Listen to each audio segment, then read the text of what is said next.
Hey, where are you? You're late for your own live stream. Come on. Come on. Really? It's not too dumb? No, come on. Come on. They'll like it. They'll like it. Really? Just get in the shot. Okay. Here we go. All right. We're going to do this one way or the other. Well, hello, gang. Troy W. Hudson, the voiceover with a strange personality today on my voiceover weekly stew. It is Friday, October 30th, 2020. And so that means this is the only time of the year where I will ever get to actually wear this and have a legitimate excuse to do so. Hi, Dave. Glad you joined me, sir. Glad you're there. Yeah, I'm glad everybody's there, as a matter of fact. So yeah, it is October 30th, and of course that means tomorrow a lot of people do the Halloween thing. And you know, I've got this prop box over here in my studio. And I've got all kind of stuff in here. I've got like a hard hat for doing safety training. I've got a safety vest. I've got a wig. I've got I guess that's a beard. There's another beard. Beard meet beard. What else? I've got plastic bags. All this is part of tools of the trade. And I've got this guy. You saw him last. No, did you see him last week? No, that was another friend. And hats galore. All hats with all kind of writings on them. And anyway, what I use this stuff for is a lot of times I will need to be in character. And I've even got specialized gigs on Fiverr where I will actually do certain things, Halloween characters, Santa Claus, character voice, things like that. And I will basically, you know, I will be in the mindset of that character.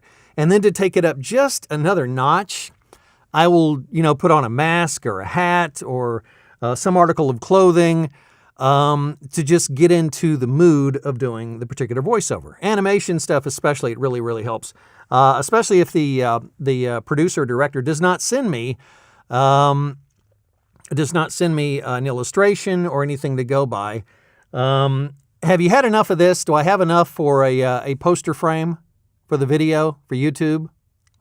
That would be the crazy evil clown laugh that I'm actually called upon to do many times.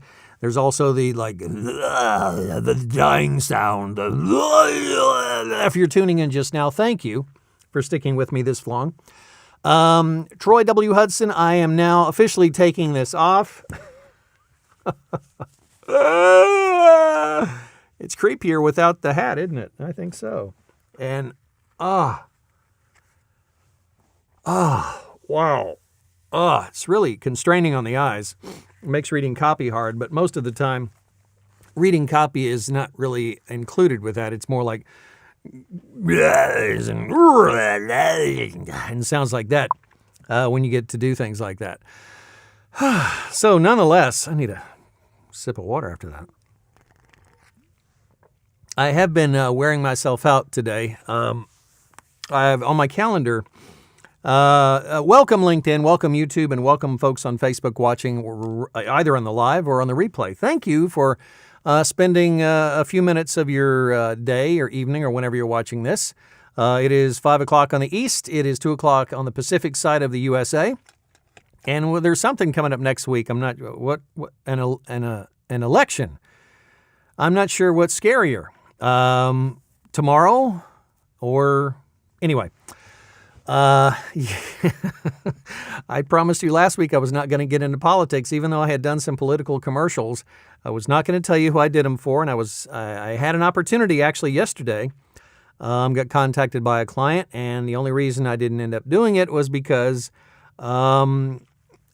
we couldn't agree on budget and just couldn't get the terms right. Bring on the stew. I am bringing the stew. It is quite the stew. That's Dave commenting in my comments. Glad you're here, sir. I appreciate you. So yeah, I did promise no political junk. We have enough of that, and in a few days, unfortunately, it won't be over. It'll only be ramping up into phase 2, which is the aftermath, and so we got to deal with that on social media and everywhere else. The best thing you can do at this point is basically unplug. Don't look at social media. Don't turn on the news. Get the results. Okay, move on. There's not a whole lot you can do about it other than doing your civic responsibility and, of course, voting. Next Tuesday morning, I have not intentionally not gone to do my civic duty in the local area because there's something about going on Election Day that I enjoy regardless of the lines. And in the past, there have been some tremendous lines. And I'm sure with the social distancing now, it'll be even more. But there's something very American. Hello, Hannah. Thanks for joining me. There's something, you missed the other part, but you can see it in the replay. I hope nobody is scared of clowns. But there's something very American about standing in a line and waiting to cast your vote. Now, if you had to go vote early, I totally get that. It's not a criticism. It's just me personally. I've always enjoyed that, being there, around the election signs, around, other Americans standing there, exercising their right to vote. There's just something very patriotic and very civic-minded about doing it on the day of election. They all count the same, obviously, but that's just my thing. So I'll be there early Tuesday morning, and we'll see what the lines are like. And then from there, hopefully, I'll still have time to go on my hike because I'm still doing my 57-57 challenge. And if any of you know or any of you care, on Instagram, Troy W. Hudson _VO, I post a live video every morning, and also on my Facebook pages and personal page. I'm also posting the distance and the basic stats to prove I did it. And so hopefully I'll have a chance to go and do my hike for that day. If not, I'll just wait till the end of the day and do it. Regardless, I'm still doing it. Day 14, I just wrapped up today. I have to catch the replay. I'm in a session to do. Thank you, my friend, for checking in. Thank you, man. Bless you. You have a fabulous day, too, and you have a great weekend. Man, did I say... I said, I saw the first name. That's what I meant. Forgive me. The picture profile, obviously, not a man. But thanks for, I don't even know how you would say that. And I would totally mess up the name. I'm Iman Kashawi. Maybe. I hope that's right. I hope it's correct. Iman definitely is probably not right. But thank you, and you have a fabulous day and a fabulous weekend. Best of luck on your session that you're heading into. People are working. People are in the VO world work all the time. A lot of people don't ever take breaks. I've been forgiven. I've been forgiven. It's okay. Thank you for that. I appreciate that, giving me the grace to mess up here live in a live stream. We have a confirmation. It is Iman Kawashi. Yeah? Okay. Go kill that session. Yes, please. Checking in from LinkedIn. Thank you for taking a moment to check in and say hi. I appreciate that. So I covered the voting thing. I covered the I'm not talking about politics thing. Voting is not talking about politics, by the way. It's okay. And briefly touched on the fact that I hope no one is scared by. I really do. Because some people, I worked with a guy years ago at a production house, and he was a producer, and I was one of the video editors, and we would work together from time to time on his projects.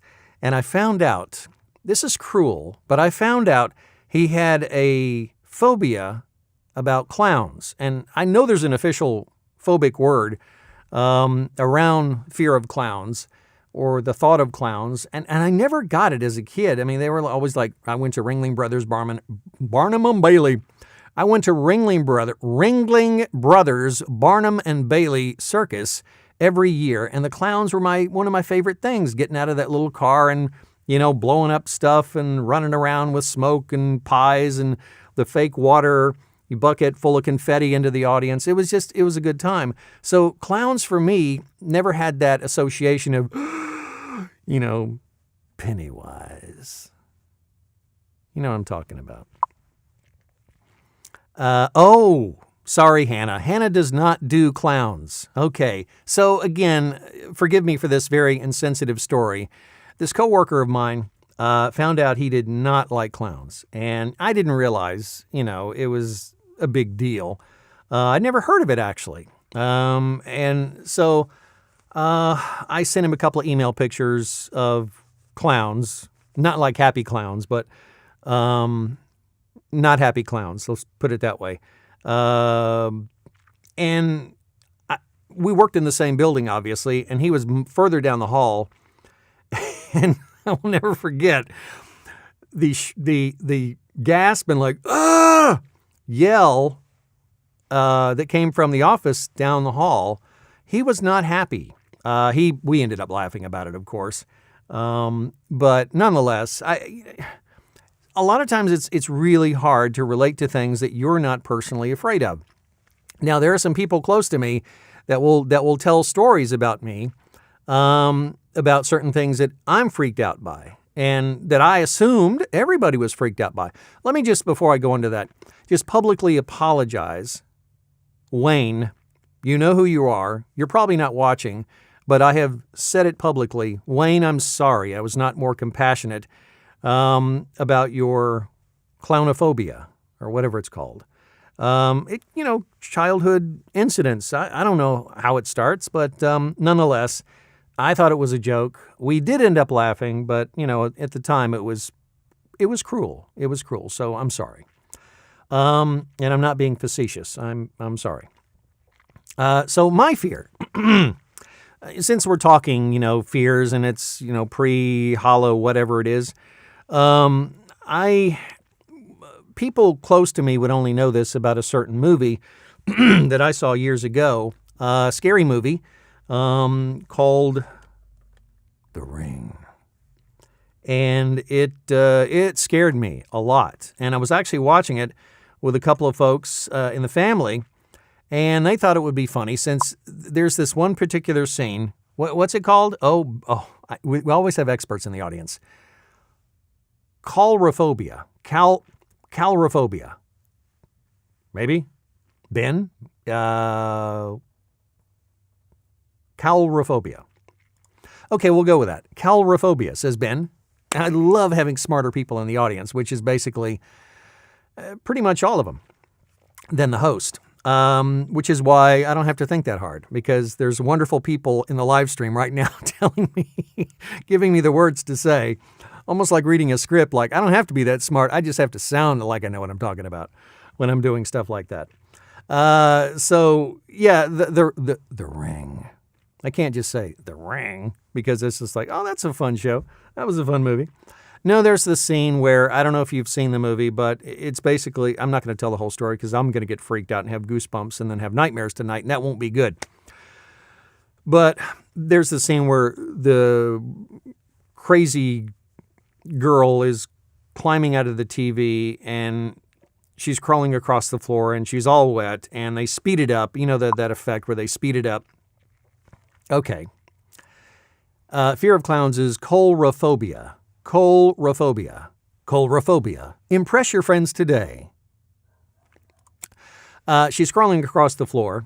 I guess mine would be ringophobia, right? Fear of the movie The Ring. And she's crawling across the floor and she skitters across like really quick like that. Like really quick. No, she's like crawling across the floor and she's like, and it just freaked me out. It's like she was obviously in a well.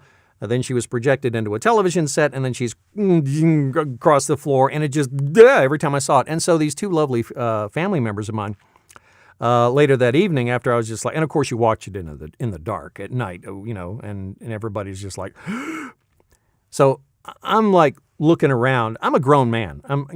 Come on. I'm not going to scare you. Me? Well, guess what? These two family members, both of them ladies, decided it'll be fun to jump out and scare Troy, Dad.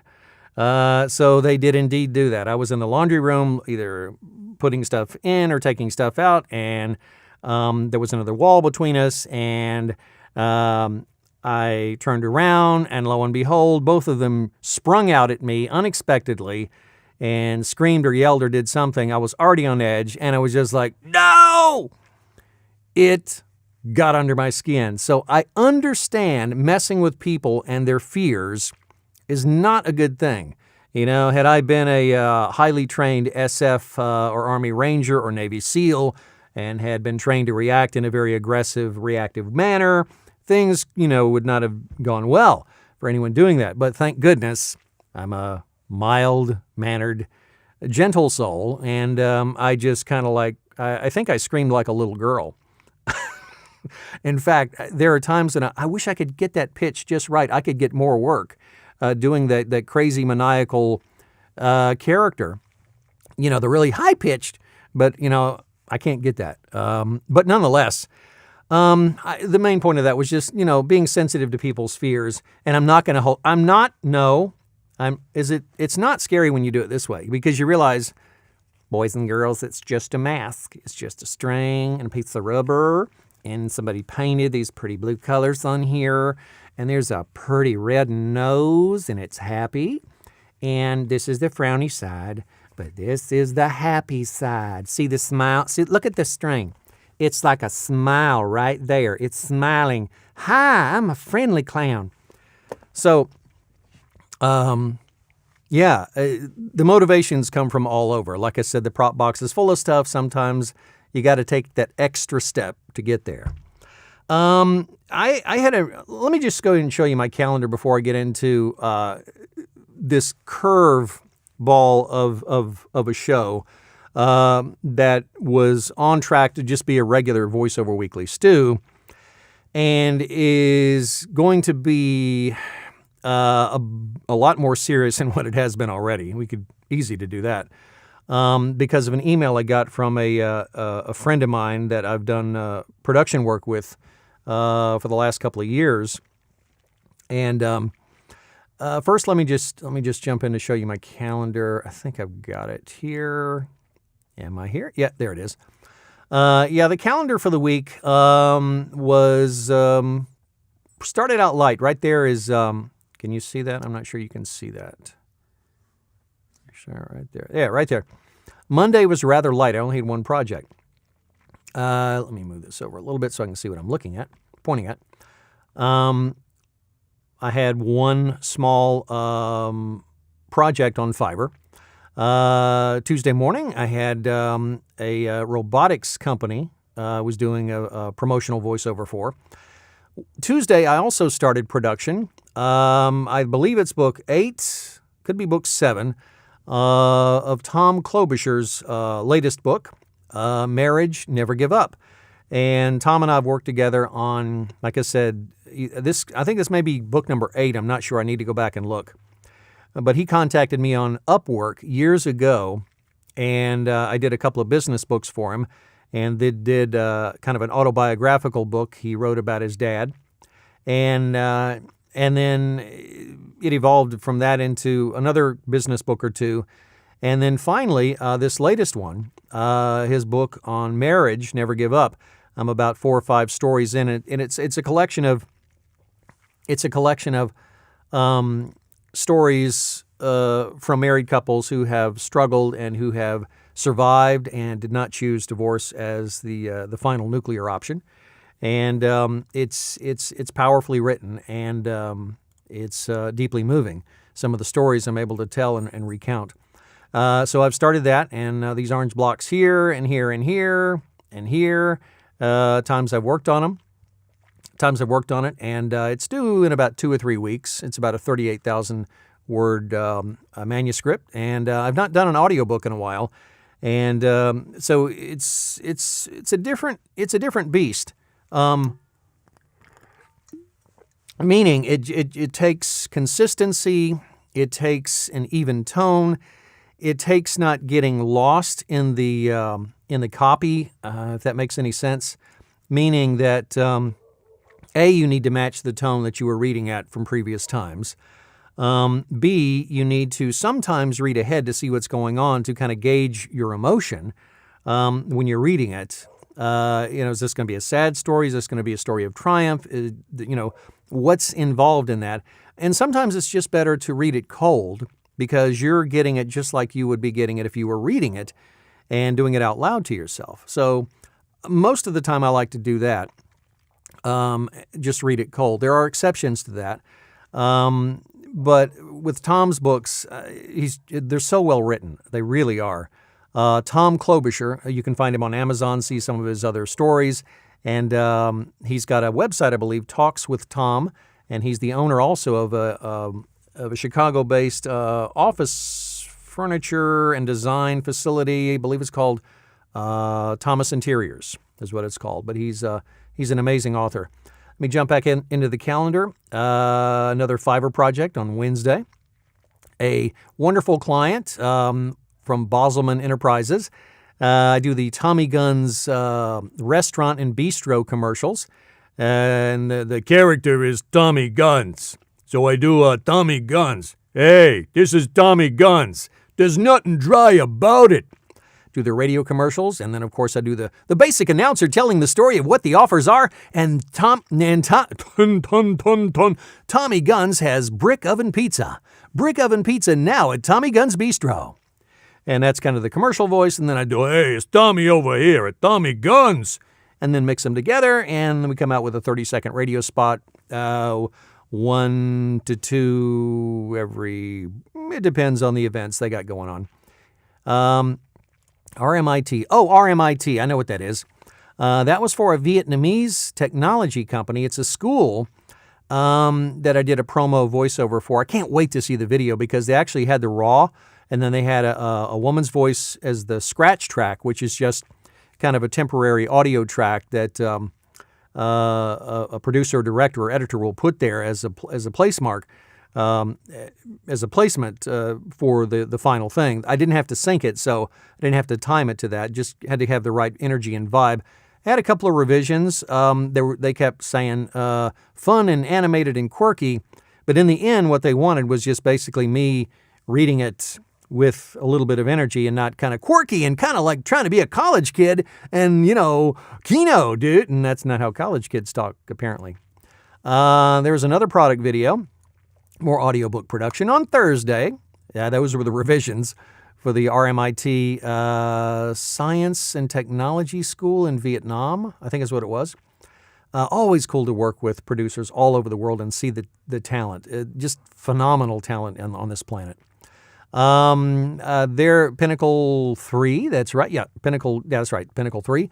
Open enrollments, because open enrollment for employees to choose their health care coverage is fast approaching. In this particular case, it was for a credit union, a group of employees. There's more audiobook. And you can see where I do it in blocks. I like to normally do it in blocks bigger than this, like over here, 3 or 4 hour blocks. But that's not always the case. And I had time open, so I did it for like an hour, I think it was. And I do take lunch in there. I just group them together so there's not big gaps in my calendar so I know what's coming up. Marketatomy was kind of a fun thing because I got to do kind of a superhero voice for Marketatomy Academy. And that was fun.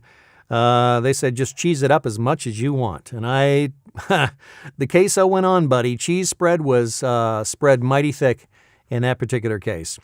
There again, see, right here is where I was not recording. I believe I was editing the audiobook portions that I had done during these other sessions, and so I was getting them out onto Dropbox so they could review. Tom, the author, and Stuart, his assistant, could review the progress I had made, and so I could keep them abreast of what was going on.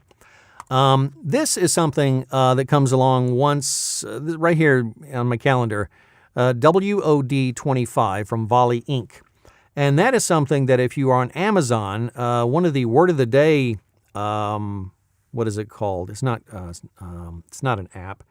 It's an activity. It's when you say, hey, I don't want to say it too loud because she's listening. Let me see if she's listening. Hey, Alexa, what's going on?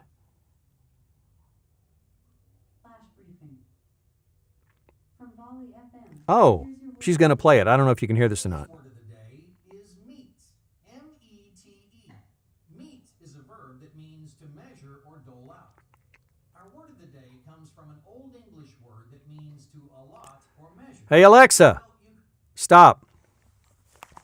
Alexa's in the other room, and so she played that for me. I didn't really know that it was going to go to, when I said, what's up, she went to the Daily Brief, which is word of the day and news headlines and things like that and weather forecast. So anyway, that's one of the activities, word of the day, that I do. And I do them in blocks of like months ahead of time. And they just sent me the script, and it's like a 20,000 word script. And they send me thankfully they send me, it's like a different word of the day. I record them separate files, send them to them, put them in a Dropbox. And so they send me the script. And then I've got about 4 or 5 days to record all that in. And some of the words are really interesting. There are a lot of French words in this particular batch, I noticed. And it tells about the origin of the word, and it gives a sentence so you know how to use it and impress your friends, of course, which is always helpful. But Volley word of the day, if you're looking on Amazon, the Alexa, tell her to go find it. I got a comment. Oh, no, I didn't get a comment. Going to Friday. So basically, I'm sorry, back to that Thursday. That was me just doing a script review. It takes hours and hours to go through just to make sure everything is clean and good, and I proof through the script before I ever record it. And then I will send them in batches and waves of different, not waves as in files, but yes, wave as in files, but in clusters of files at a time, so they can get started on the next one before they expire and they run out from the previous session I did many, many months ago. So great folks to work with. This is like the 25th script I've done with them, and it dates back several years that I've been doing the voice. On Friday, there we go. Today, it got crazy busy the last couple of days. All these green things are Fiverr things. That was a revision from a previous project, a scripted changed. That was a project for You Could, another app. Did a project for the K5 robot. Another revision. Again, nothing I did wrong, but it was a revision for a script change for a PHT fund, a commercial to invest in a PHT fund. A game trailer, which was really fun to do. I'm not even sure. I don't even know the name of the game. I don't know the name of the game. TopThink, 1.7 million subscribers. A very popular YouTube channel, I've come to understand. I've known it for a while. I didn't come to understand it just recently. A guy named, I guess I can't say his name. Yeah, I guess I can. Okay, anyway, I've been working with him for a number of years and through Fiverr. And very interesting topics that I'm always running into. A lot of self-help stuff, just, all over the board. I produced 3. I get scripts in batches of normally of 7. And then they'll crank out the videos, and then the producer will come back to me and say, here's your next batch of scripts, and they'll hire me, and we've worked out a bulk deal, and so they're always updating them on the TopThink YouTube channel. And so I knocked out, I think it was 3. I knocked out 3 of the 7 today, and then my voice started kind of going. So I had to back off and stop that because it requires a lot of energy, because it's basically, hey, everybody, welcome to TopThink. And then it's like, you're doing that for like 10 minutes. Hey, everybody, welcome to TopThink. On this, let's begin. We're doing this, and we're doing this, and we're doing this. And it's very energetic, unless it's like this, topic of like, do you have a psychopath in your life?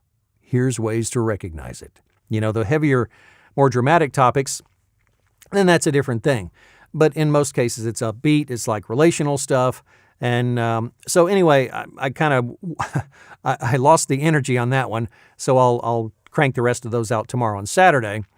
But right here is what's called I'm not even sure the terminology.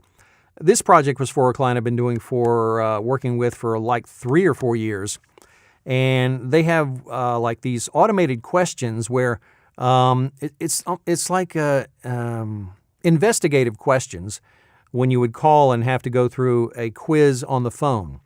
And it's like, have you ever done blah, blah, blah, blah, blah? It's almost like an employment interview or a screening security interview. That's probably a good way to put it. And I'm the guy that does the, have you ever done this? And then if you answer yes or no after the beep. And then I put in the little beep sound, and then I send them the files in like low quality setting that work with the phones. And I send them the high quality stuff too, so they can see that I really don't sound that bad. They sent me a couple of scripts this afternoon after my voice had kind of recovered enough to do that. It didn't require high energy. It was basically just very monotone and very clear. One of the places it was going to, I believe, was Kenya. And they had requested, okay, in order to do this, you need to not speak slowly because English would not be their native language, but it would be just a little slower than normal. And I love it when people give me, can you take 5% off that? And I think to myself, well, the automatic answer when you're a voice actor is, of course I can take 5% off of that. I can take 5.5% off of that if you want. Don't do that. But that's just what I'm trying to say is that's just the nature of how things go sometimes. You basically tell, unless it's something you can't do, you just tell, I'm trying to get back to my app here. There we go. Unless it's something you absolutely can't do, then you tell folks, I'll figure it out or I'll do it. And that's what you do. So that was my week. And actually my week is not complete until I get all the Saturday work done. I've got a massive, first of all, on Saturday, I've got to finish up the Top Think scripts and edit those down and send those out. And then the rest of Saturday, I will begin recording the words of the day after I've gone through the rest of the script. And I'm going out of town, climbing a mountain or hiking around a mountain, South Carolina's highest mountain. I did not know there was a mountain. I knew there were lumps and hills in South Carolina, but I didn't know there were mountains. There's a place called Sassafras Mountain, and it is located, I believe, let me pull up the phone. It is located in near a place called Rocky Bottom, South Carolina. Rocky Bottom, South Carolina, home of Sassafras Mountain, the state's tallest mountain at 3,000 and some odd feet. Yeah, okay, that's a hill compared to the Rockies or the Appalachians. But nonetheless, we got a mountain. It's called Sassafras, and going to head on up there. It's about a 2.5-hour drive, as I understand. Which is, I guess it would be like way yonder northwest from here. And so that'll be fun. So Sunday, taking a break, and also the fall foliage, the pretty leaves will be up there. And that's always nice to see up in the mountains. So I've been told they're beautiful, and we're going to find out. So, but Monday,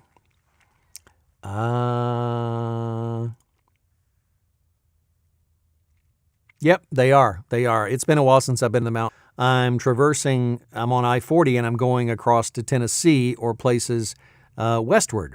But in this case, it's just because we're going to a location to the mountains to see them. Otherwise, it's just kind of a drive through, which is always nice. But you're, depending on when you get there, you're not really focused on that. You're focused on, not driving off the road, or making sure your brakes don't overheat on I-40 and not getting run over by a semi. But yeah, so Sunday off, but Monday, jam-packed full with, I've already booked up more than I can handle at this point. But EWN sent me a massively large, Energy World Net sent me a massively large, big, beefy, chunky e-learning script. I love them. And I'll be doing that on Monday. Not quite that energetically, though. Don't worry, guys. You Texans out there, don't you worry. I'll be doing it right. I won't be doing it like this here. And that's probably, in fact, none of the people I met out there even talk like that. So stereotypes are interesting, aren't they? They are good down-home folks, but they don't happen to talk like that, the ones I met, anyway. Okay, so I don't have any samples to play, although I did a lot of work this past week. But what I do want to share and kind of shift gears here before I get out of here. Boy, I've gone way too long, but I'm gonna wrap this up by 5:45. Is an email I sent an email to a friend of mine today. A guy in the production works for a production company, and I asked him, first of all, if I could share his reply to my message, asking him how things were going. And because we used to do a lot of work together, and the work we would do was very high-profile work, very big commercial stuff, but it was for live entertainment concerts.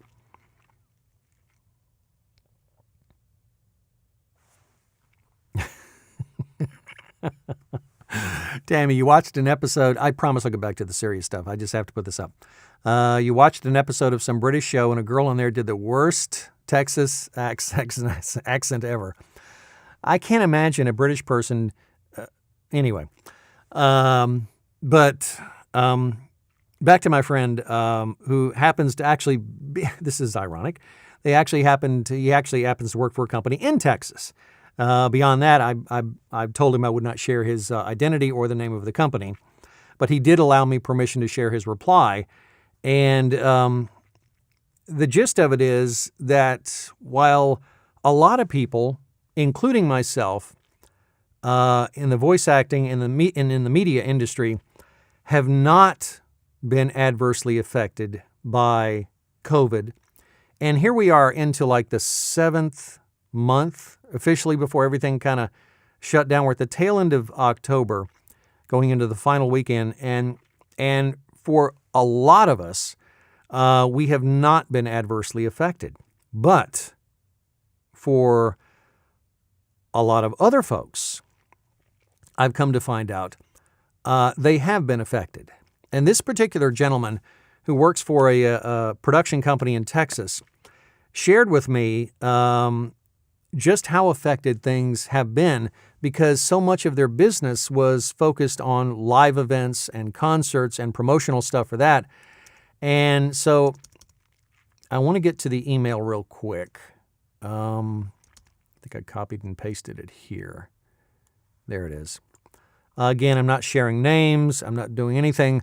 This guy was on my heart today. He has been on my heart for a while to email and reach out to. And I'm ashamed to say I didn't do it earlier. But nonetheless, here is his reply to me saying, how are things going? You guys were probably adversely affected. I don't know. Any idea when work may pick up?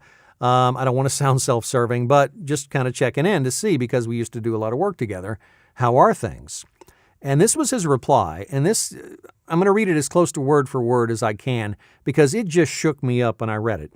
And it reminded me that not all is rosy and well, and that there are industries out there that are hurting, that are seriously hurting. And this, for no other purpose, is just for awareness and kind of an enlightening moment. Here was his response. He said, "Hey there, Troy. We're still here," meaning the company. "Yes, it's been a strange 7 months for sure. The company held on to everybody as long as they could, but laid off several people at the end of June.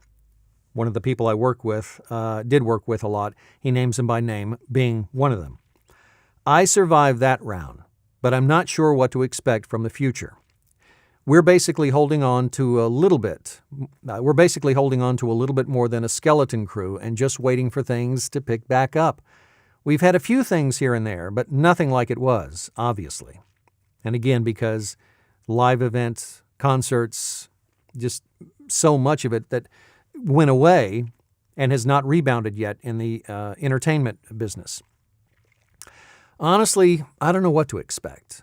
One day I hear that the industry is trying to get things going for the summer, then I hear it will be longer. In my opinion, it kind of depends on what happens next week. I was at my son's troop meeting last week, and I came across somebody else's conversation, and they said that there was going to be another shutdown. I don't know where he got his information from, or if he was just venting, but it scared me. I personally feel that if there is another shutdown, that our industry will just push things back even further, and I don't know how anybody would survive that. For the most part, I'm doing okay, just trying to take one day at a time and put one foot in front of the other. It's hard, and I'm exhausted from the mental gymnastics. I've been with this company for over, and then he lists it was a very, very long time. And most of my coworker friends were the ones that were laid off. So I guess you can say that I've got survivor's guilt. That totally floored me. And then he says, thanks for reaching out. I can't say what's on the horizon, but others around here seem to be optimistic, so that's what I'm going with. And that was from a friend that I just emailed today, 7 months after this thing starts. The entertainment industry, live events. There's another gentleman, a guy, Wayne. Wayne, I'm sorry that you were laid off, my friend. There is more of that than I can even imagine. It's one thing to see numbers on a screen or graphics and see, but when it affects people or yourself or your family, I can't even imagine. That email I got from my friend in Texas that I wanted to share with you, it made me become more aware of just how hard it is on people. He's still got a job. He doesn't know how long he's going to have a job, but he still has a job. And when he said, I feel like I've got survivor's guilt, I totally get that. It's like, the coworkers around you, like your family members, people you work with, you probably hang out with, and then all of a sudden, boom, they're gone for no fault of their own. It's just the economy tanks, an industry completely shuts down, and suddenly you're left there going, well, I didn't get laid off. I mean, I'm thankful, but man, I feel so bad that they did. And so, I guess the whole point is to just be aware and to be more sensitive, going back to the whole silly thing of being sensitive about phobias, but more so being sensitive to people's situations because you don't know their stories. I mean, you don't know why somebody at the grocery store is quick with you, or is somebody on the road is, driving angry, or you just don't know these days. It's the tension and the negativity surrounding the election this time around is more. I think so much of it is driven by a lot of anxiety and stress about COVID-related things, about uncertainty, about wanting things to get back to normal, about wanting to have things the way they were, and it is tragic. And even when originally when I was going to do this, I was going to put up some numbers, and I was going to talk about, oh, look at this and look at this. I just want to let you know you can do well on this over here. And then after I read that email, I was just like, plan B. This was like 15 minutes ago before I started. It was like, and I shot off an email to my friend. I said, may I share this? And he said, yeah, just, anonymously. It went from a tone of like, this is going to be fun with the mask and the other kind of mask, and we're going to have a little fun, and we did, but in the end,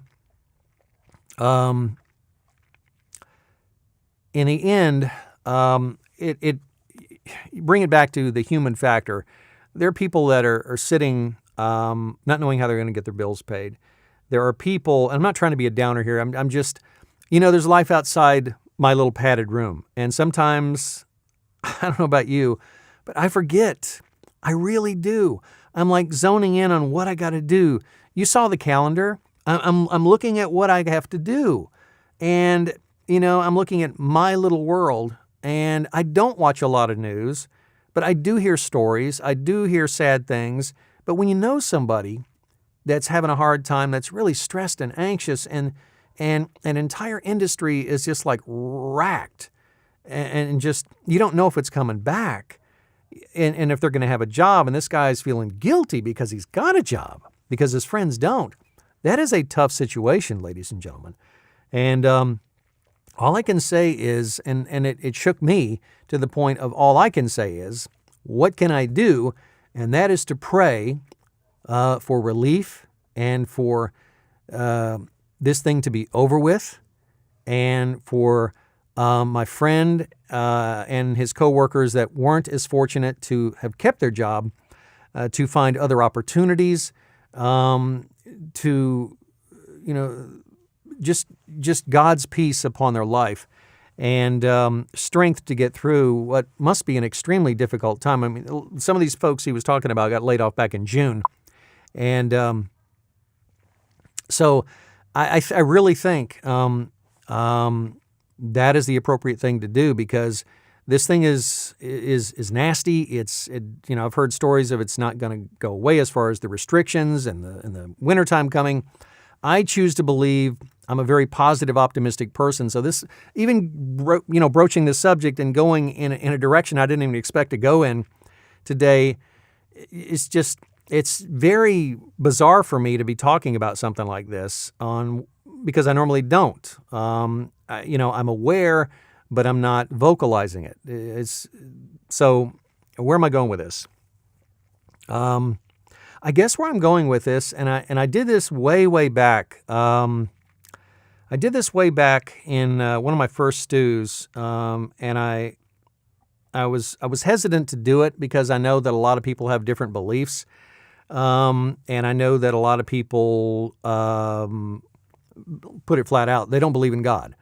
And I respect their beliefs, just like I would expect them to respect my beliefs.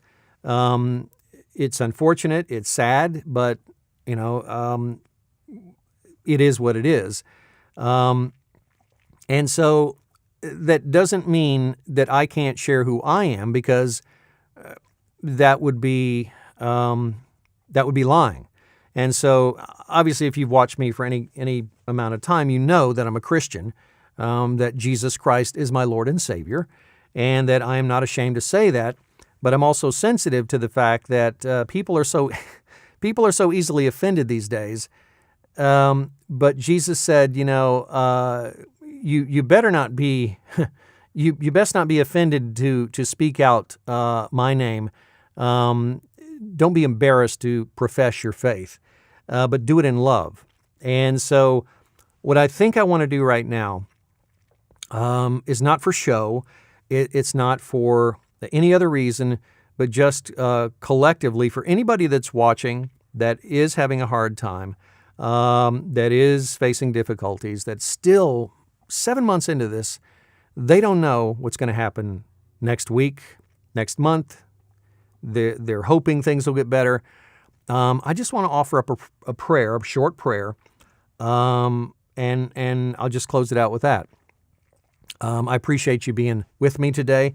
I do hope and pray you have a fantastic, safe, if you do the Halloween trick-or-treating things, whatever that means in your part of the world, activities, fall festivals at churches, different things. I know it's going to be very different for kids and adults this year who get out and have a little fun with that. But right now, just if you feel inclined to pray with me, that's wonderful. If you choose not, that's fine too. But that's what I choose to do for those folks that are having a hard time. Heavenly Father, thank you. Thank you for the power of prayer. Thank you that we can come to you with needs and wants and desires and concerns. Lord, I thank you for the many blessings that you pour out on us every single day. I thank you for the prosperity of this country. I thank you for the jobs that so many of us have, and that we are able to feed our families and buy food and take care of the necessities and and have good things. And Father, I thank you for that. I truly do. I thank you for opportunities to grow and build businesses. And Father, I thank you for those folks that are gainfully employed and working. But Father, I also know that there are people struggling right now. I know that there are people who don't have jobs because of what's going on with COVID. Father, I know that there are people that are anxious about what's coming. They don't know. Uncertainty can be a heavy, heavy burden to carry. Father, right now I just lift those folks up to you, whether they're listening to me right now or they happen to be listening later on a replay. Lord, I just ask that you would give them peace, that you would provide opportunities for them, that you would keep them from being anxious and stressed and worried. And Father, that they would rely on you as their source. Father, it is counter to what the world teaches, that our job is our source, that money is our source. Father, you are our source of strength and stability and anchor. And Father, I thank you for that anchor and that support and that love and that protection that you provide to so many of us. Father, I thank you that you are there when we need you most. Father, right now, for those folks that are really, really having a tough time, Father, I ask that your peace would be out on them in waves. Father, I ask that if there are people in their families, in their network of friends or associates that can help them, Father, I ask that they would do that for them. Father, I ask that they would be able to be put in contact with organizations, with government programs, with whatever they need to help them get through this difficult time. Father, it's not over for many of them. You know their situation. You know what they need more than anything else. This time on this earth is fleeting and fast, and the things of this world will soon pass by, and we will be out of here. And Father, I thank you for that. For those who do not know you, Father, I pray for laborers to come into those people's paths and speak the word of God into their lives. And Father, my prayer is that they will know your Son, Jesus, as a personal Lord and Savior. Father, that gives so much peace and so much calm when things are swirling and there's storms all around us. Father, I know that to be true in my own life, and I believe it to be true in anyone's life who receives and accepts Jesus as Lord and Savior. Father, I ask right now that you would be with those people listening. Father, be with them, encourage them, help them to get through this day, help them to get through tomorrow, and not to take on too much burden. Every day, Lord, your grace is sufficient. You are strength, you are light, you are the calm in the storm. Lord, I thank you, and I pray this in Christ's name. Amen. Well, that's all I got. You guys be blessed and be a blessing to somebody. We'll see you.